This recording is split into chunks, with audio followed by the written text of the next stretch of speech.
So let's have a look at page 24.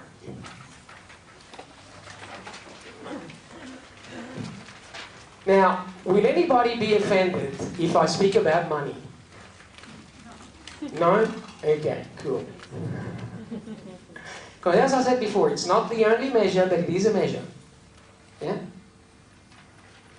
Okay, so the first thing to do is to know your outcome. These are straight from an NLP book, by the way. So NLP practitioners will be doing this in more detail. Here we'll just concentrate a little bit on prosperity and the purposes of this weekend, yeah? So know your outcome. Now, can I just get you to turn towards your page 25, just for a moment?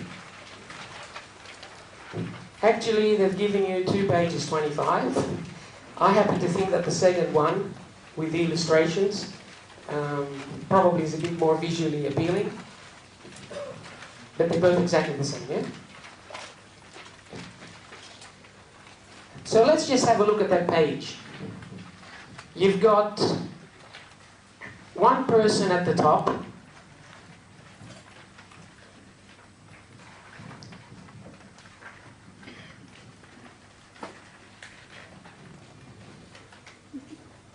One, 5, 16, 24, and 54, right?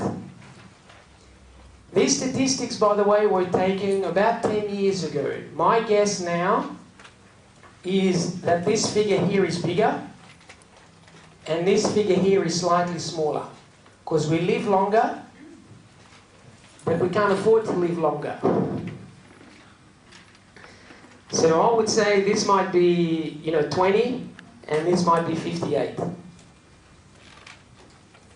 1, real wealthy, 5, doing real good, 16, not too bad, but still having to work, yeah? At age 65. Now let me ask you something.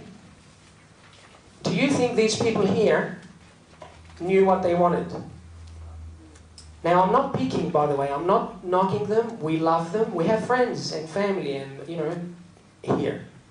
So this is not about judgment, I'm only just wanting you to make a decision for yourselves.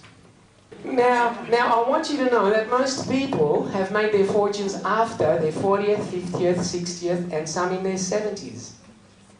Yeah? So we're not talking for nothing. We're talking for a reason. Right. Let me ask you something. Let me ask you a different question. Do we think, sitting here today, if we had our way all over again, could we have done things a little bit differently or a little bit better? Do we think here as a group, like individually, but all of us? Yeah? We could have done things a bit better, right? Okay, that's all we're talking about. So from now on, let's make things a little bit better from now on. Yeah? So the point is, if these people had done something a little bit differently, there would have been more people here. And as I say, this is not about judgment. Now, do you know one thing that gets me? One thing that gets me is the semantics, the words we use. Do you know what these people here use words as? Like we go, we all put in our time for compensation. I mean, this is how it works on this planet. You do a little job, dig a hole, or you do whatever you do as a job, and you get paid for it, right? And that's your compensation. What do these people call it?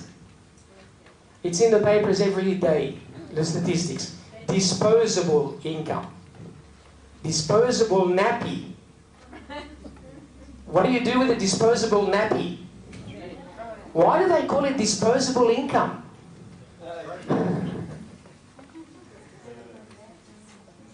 Now, if you're calling it disposable income, change it. These people think it's disposable. It's not disposable.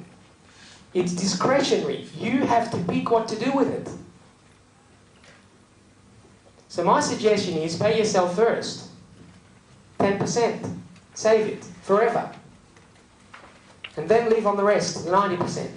Can you just expand on that? What does that actually mean? We'll expand on that because it's a really important point as time goes on. But what it means basically is whatever comes through your hands, your pay, the first 10% of it is yours to keep.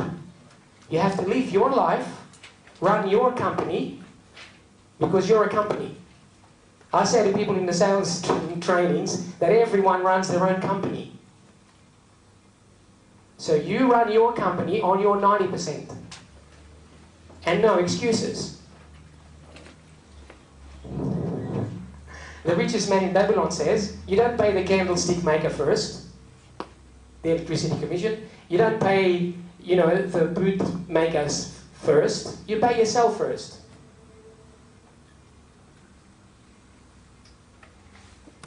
This is important. Yeah, to me, it's a real interesting, passionate subject, this. Because I see people and I also see changes. And it pleases me to see changes.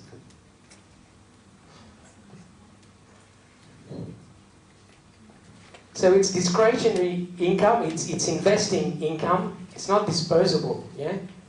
You don't just chuck it.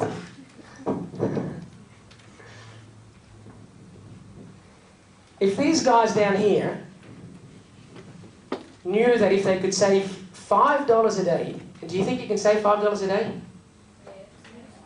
Depends on the day.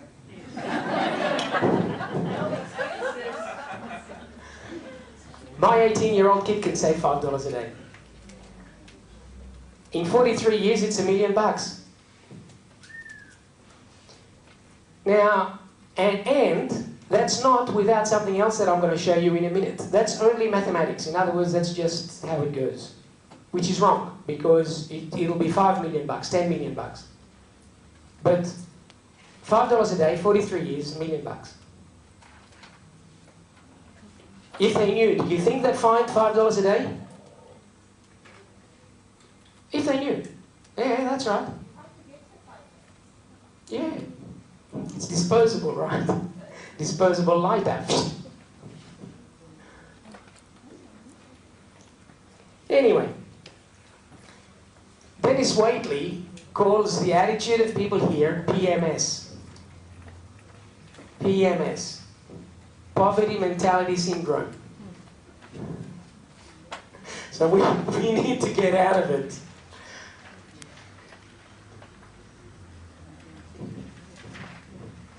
Now, another thing that's been found about the people here is that they had a written plan. And guess what? Before the end of tomorrow night, you will have a written plan.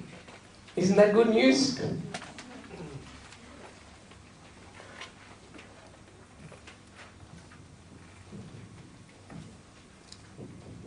Okay. Anyway, know your outcome. I like to use aeroplane analogies, so I'm going to give you an aeroplane analogy. Let's just say you're going to Melbourne, right? So we know we're going to Melbourne. The second thing we have to do is we have to take action. Now, does anybody fly planes here at all?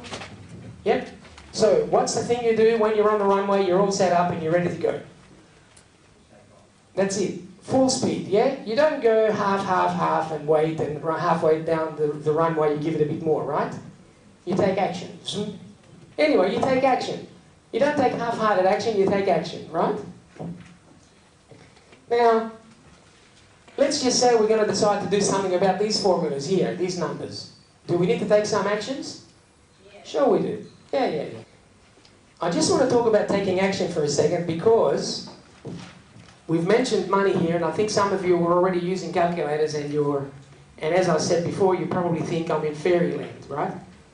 Let's just say, this is not, I'm not putting it out there as a goal for you, let's just say someone, somewhere on this planet, decides that he wants $1 million in 10 years. Let's just say. So if he gets his calculator out and he says, well, that means 100,000 a year, which means roughly $2,000 a week that I have to save, he'll just go ahead and cancel it, right? Because he'll think, well, that's pretty stupid, it'll never happen. Do you agree? You agree? You're wrong.